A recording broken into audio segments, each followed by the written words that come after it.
All right. People ask me all the time, they say, Bill, why are you running for mayor? You've got a successful law career. Why would you do that? Spend 80 to 100 hours a week doing this job? Well, I can tell you what happened was I was approached by a lot of people over the last year complaining about the lack of progress that the city is making right now when the city should be moving forward exponentially.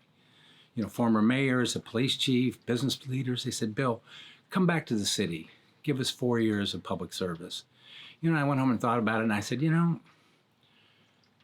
when I was 30 years old, Bremerton took a chance on me. They made me city attorney. I was the youngest city attorney in the state at the time. And we had a tremendous opportunity to move the city forward back in the 1980s. And I really enjoyed the service. It was the best job I ever had. So I left, went into private practice, had a very successful legal career, really enjoyed it. But now it's time for me to pay it forward. That's why I'm doing this. I'm not doing it for the money. I'm not a politician. But I know how to move the levers of government. I've spent 40 years representing local governments.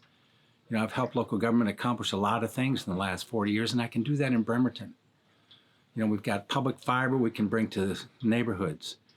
We've got a downtown we can meaningfully redevelop and get people living and working downtown again. We can have an arts district. We can have technology centers with public fiber downtown. This is a great opportunity for Bremerton to move forward. And I can help do that. I can lead Bremerton forward. So please join me in trying to make this a better place for generations to come. Bill for Bremerton, thank you very much.